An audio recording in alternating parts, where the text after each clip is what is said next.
धारा 376 का नाम जब आता है तो टेंशन पैदा हो जाती है। धारा 376 यानी कि रेप के आरोप में सजा का प्रावधान, इसमें 7 साल से लेकर आजीवन कारावास भी हो सकता है, साथ ही साथ जुर्माना भी लगाया जाता है। यानी कि बहुत सारे लोग अभी भी धारा 376 की वजह से जेल में बंद हैं और कोर्टों में धक्के खा रहे हैं। अगर आपका भी कोई परिचित या जानकार इस धारा की वजह से जेल में बंद है या फिर कोर्टों में धक्के खा रहा है तो आपके लिए ये वीडियो बहुत ज़्यादा महत्वपूर्ण रहने वाला है, क्योंकि आप लोगों की मदद करने के लिए आचार्य कमलकांत जी आगे आए हैं जो इस धारा पर आपकी मदद कर सकते हैं। क्या मदद कर सकते हैं, ये बातचीत करने के लिए हमारे साथ आचार्य कमलकांत जी हैं। आचार्य जी नमस्कार। जय भारत। आचार्य जी क्या कुछ कहेंगे, धारा 376 जब से आई है कई जो युवा हैं वो जेलों में बंद हैं। देखिए, धारा 376 जो है उसका दुरुपयोग इतना अधिक हो गया है कि उसके दुरुपयोग के माध्यम से एक बिना पूंजी का व्यापार खड़ा हो गया है। इसको मैं दो एंगल से समझाना चाहूँगा। एक तो धारा 376 के माध्यम से अलग अलग शहरों में गिरोह बन गए हैं जहाँ पर कुछ महिलाओं को रखा जाता है, कुछ पत्रकार भी उसमें शामिल होते हैं और महिलाओं को के वीडियो पत्रकार रख लेते हैं। एक पूरा गिरोह, पूरा सिस्टम होता है और उन महिलाओं के माध्यम से अलग अलग तरीके से, प्रायोजित तरीके से उन महिलाओं को कहीं भेजा जाता है। उसके बाद षड्यंत्र किए जाते हैं, फिर ब्लैकमेल किया जाता है लोगों को, उनसे पैसे लूटने का काम होता है। एक तो ये सिस्टम पूरा खड़ा हो गया, एक पूरा बिजनेस मॉडल है और मैं इसे कहता हूँ कि बिना पूंजी का व्यापार। इसमें पूंजी कुछ नहीं लगानी, बस कुछ लोग मिलके इस एक्टिविटी को करते और बहुत लूट मची है इसके नाम पर। लेकिन जिस तरीके से कई जो सैकड़ों युवा हैं जेलों जी, में उसका भी, बंद हाँ, हैं। उस पे भी हम आएंगे। दूसरा जो है, आज मनुष्य का जो नैतिक स्तर है वो इतना नीचे गिर चुका है कि आप समझते हैं कि ये प्रकृति है। इस प्रकृति ने हमारे शरीर के अंदर कुछ उत्पन्न किया है। यानी कि इंसान जब बड़ा होता, आप देखेंगे एक छोटा बच्चा है 3 साल का, 4 साल का, 5 साल का, 10 साल का, उसके शरीर में काम की इच्छा नहीं होती है। लेकिन जब वो बच्चा 15, 16, 17 साल का होता है उसके शरीर में स्वतः ही काम इच्छाएं उत्पन्न होती है, क्योंकि ये प्रकृति का नियम है। वो लड़की हो या लड़का, दोनों के शरीर में वो इच्छाएं उत्पन्न होती हैं और वो इच्छाएं जरूरी भी हैं। जरूरी इसलिए कि संसार को चलाने के लिए, संतान उत्पन्न करने के लिए ये इच्छाएं अगर नहीं होंगी तो संसार नहीं चलेगा। प्राचीन काल में हमारे जो ऋषि मुनि थे वो दोनों को ही, बिटियाओं को भी और बेटों को भी गुरुकुल में रख के संयम सिखाया जाता था, उनको ब्रह्मचर्य का पालन करना सिखाया जाता था, इच्छाओं पे नियंत्रण करना सिखाया जाता था, तो सिस्टम बहुत अच्छा चलता था। आज हमारे देश की समस्या क्या है?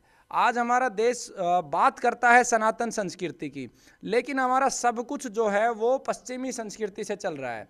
आप टेलीविज़न की बात करोगे, आप सिनेमा की बात करोगे, आप जो भी फिल्में बनती है वो 99.9% एक ही रिश्ते पे अटक जाती है, लड़का और लड़की के प्रेम पे। हमारे बच्चे स्कूल में जाते हैं, जब बचपन में टीवी देखते हैं उस समय से उस चीज़ को देखते हैं, वो अट्रैक्शन उनके दिमाग में होती है। तो निश्चित रूप से कि जब भी वो कॉलेज में जाएंगे, महिलाओं से, लड़कियों से बात करेंगे, उनके आपस में प्रेम संबंध बनेंगे। ये इसे कोई नहीं रोक सकता। अगर ऐसा कोई कहे कि रोक दे तो वो सरासर झूठ बात है। दूसरी कड़ी में क्या होता है कि स्वेच्छा से लड़का और लड़की का संबंध बनता है। पहले समाज में बड़ी नैतिकता थी। जब पता चलता था तो लड़की को प्यार से समझाया जाता था कि इसके लिए एक नियम है, विवाह होगा, विवाह के बाद ये सब होता है, बेटा इसे नहीं करना। बेटे को भी मारा जाता था, पीटा जाता था, धमकाया जाता था। लेकिन आज नैतिक स्तर इतना गिर गया है कि जब उनके सहमति के संबंध के बारे में पता चलता है तो लड़की वाले पक्ष, कुछ, मैं सभी के लिए नहीं कह रहा हूँ, मैं कुछ परसेंटेज है, वो लोग उसको एफआईआर में कन्वर्ट करवा देते हैं, धारा 376 लगा देते हैं। और जो लड़का है, क्योंकि इस धारा में प्रोविजन ऐसी है कि लड़के को तुरंत गिरफ्तार करके हम जेल में डाल देते हैं।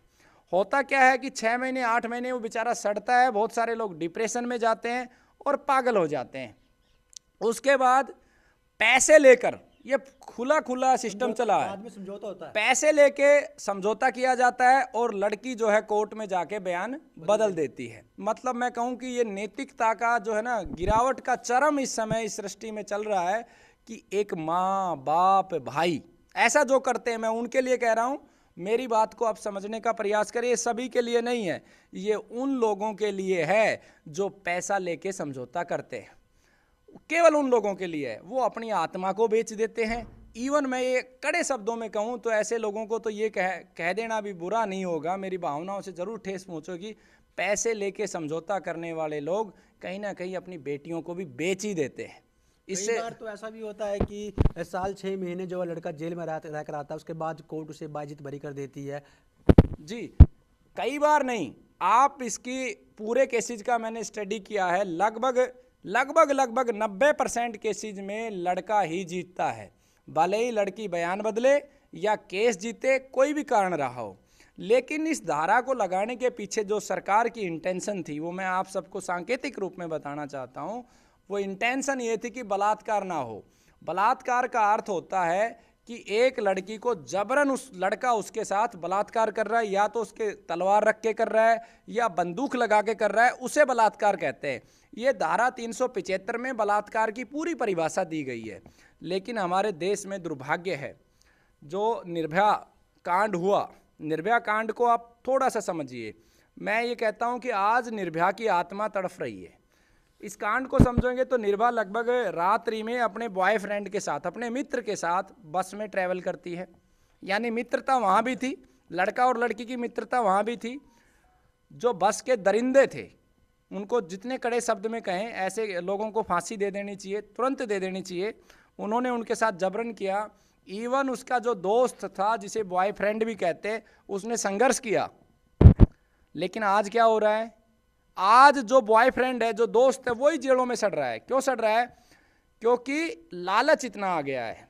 और इससे मैं अपनी सभी माताओं बहनों से हाथ जोड़ के ये कहना चाहता हूँ कि इस धारा के दुरुपयोग से सबसे ज़्यादा आत्माएं अगर किसी की दुखी होती है तो वो माताएं बहनों की होती है। आप समझिए, एक लड़की जो सहमति से एक लड़के के साथ संबंध बना रही है, भले ही वो अपने माता पिता के दबाव में पुलिस में ये कह दे कि ये मुझे भुड़का के लेके गया था, इसने मुझे ये झांसा दिया, लेकिन उसकी आत्मा को तो ये बात पता है ना कि ऐसा नहीं हुआ था, इच्छा से सब हुआ था।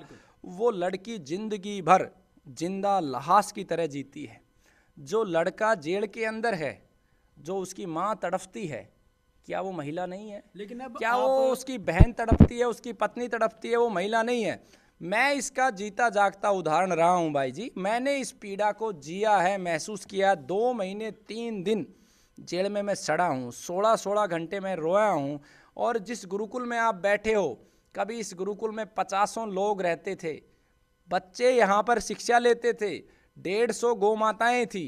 और जैसे ही आरोप लगा, तुरंत समाज भी एकदम से आक्रोशित होता है। और क्योंकि ये एक बहुत बड़ा स्कैंडल था, इसको मैं फिर कभी बताऊंगा। गुरुकुल का जो नंबर है वो हैक किया गया सद्दाम हुसैन के नाम से, और गुरुकुल को बंद किया गया, बच्चों को भी प्रताड़ित किया गया। मेरी प्रताड़ना अगर मैं बताऊं तो बहुत लंबा हो जाएगा। मैं इतना प्रताड़ित रहा हूँ, 6 महीने 8 महीने हो गए, मैं आज भी डिप्रेशन में चला जाता हूँ। मैं मानसिक रूप से आज भी संतुलित नहीं हूँ। लेकिन क्योंकि परमात्मा का मैं धन्यवाद करता हूँ, बाबा जयराम दास जी का धन्यवाद करता हूँ।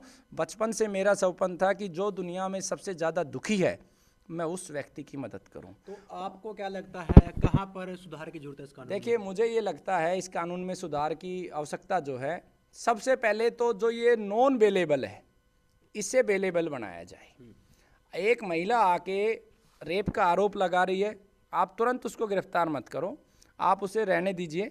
इस देश में अब ऐसा जो है तंत्र नहीं है, कोई मुगलों का राज नहीं चल रहा है कि आरोप लगाया तो वो आरोपी को किडनैप कर लेगा या मार देगा।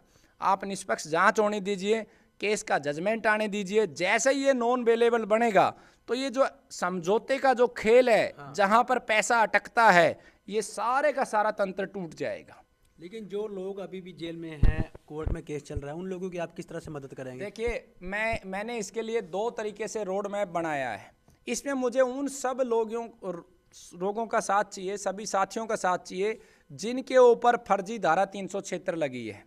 उन सब का एक डाटा हम एकत्रित कर रहे हैं। उन सब के साथ मिलकर हम इसको सरकार के सामने भी रखेंगे, और साथ में उन सब के साथ मिलकर हम एक आंदोलन का भी रूप इसे देने वाले हैं। दूसरा, आज से मैं एक हेल्पलाइन नंबर जारी करता हूं। जब भी किसी के ऊपर धारा 376 लगे और वो फर्जी हो, जेन्युइन की हम मदद, जो अगर वास्तव में जिसने गलत किया है उसकी हम मदद कभी नहीं करेंगे, लेकिन जो निर्दोष है उसके लिए हम हमारी प्राणों की आहुति भी दे देंगे। जिसके ऊपर भी झूठा केस लगे वो तुरंत, मैं आपको नंबर दे रहा हूँ, वो डिस्प्ले में कर देना, उस नंबर पे संपर्क करें। तो इसमें सुधार का जो मुद्दा था, सबसे पहले इसको बनाए हम नॉन अवेलेबल, ठीक है, धारा 376 की बात कर रहा हूँ। दूसरा, कुछ महिलाएं ये आरोप लगा देती है कि भाई शादी का झांसा दे के सेक्स किया। सरकार एक एडवाइजरी जारी कर दे कि भैया आप सेक्स करो ही मत शादी से पहले। किसने कहा? क्या अगर कोई 30 साल की, 35 साल की, 22 साल की जो महिला है को उसको इतनी समझ नहीं है कि वो झांसा दे रहा है? सरकार एडवाइजरी करे, क्योंकि इसी में यही जो है आर्गुमेंट लिया जाता है कि भाई आप करो ही मत सेक्स। किसी ने कहा शादी के बाद ही करो, पहली बात।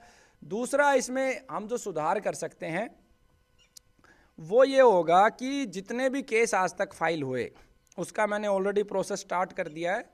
उन केसेस की एक रिट पिटीशन फाइल हो कि कितने % केसेस में महिलाओं ने अपने बयान बदले और क्यों बदले, उसके पीछे कारण क्या था, वो इसके लिए रिट पिटीशन फाइल हो। लगभग 90%, मेरा अनुमान है 90% केसेस में पुरुष जीत रहे हैं।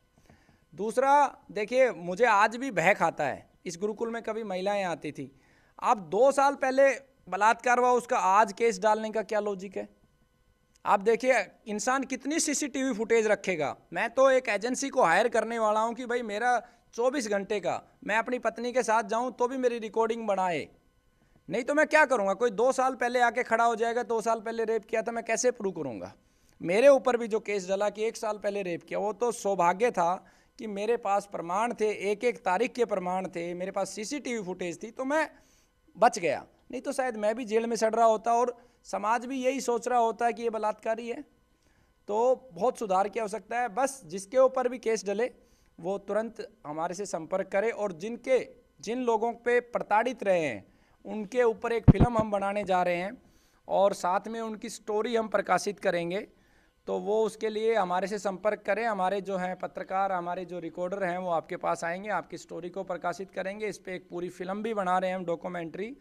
और एक और जो महत्वपूर्ण बात है, जो भी व्यक्ति धारा 376 में जीत के आएगा उस व्यक्ति को हम सम्मानित करेंगे, पुरस्कार देंगे और उसका मान सम्मान बढ़ाने का कार्य हम करेंगे।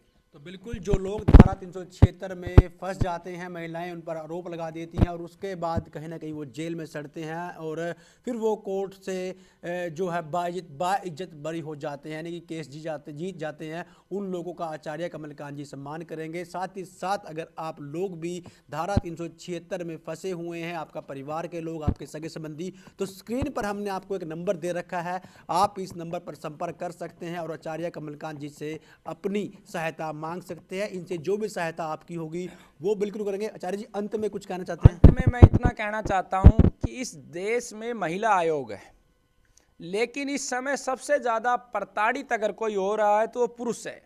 महिला आयोग की ज़रूरत है, लेकिन जितनी महिला आयोग की ज़रूरत है उससे कई गुना ज़्यादा वर्तमान में पुरुष आयोग की आवश्यकता है। आप देखोगे धारा 376 के झूठे केस हो, दहेज के झूठे केस हो, ना केवल व्यक्ति बल्कि पूरे परिवार को प्रताड़ित किया जाता है। तो मैं सरकार से धारा 376 में परिवर्तन के साथ साथ मैं चाहूँगा कि एक पुरुष आयोग का भी गठन हो।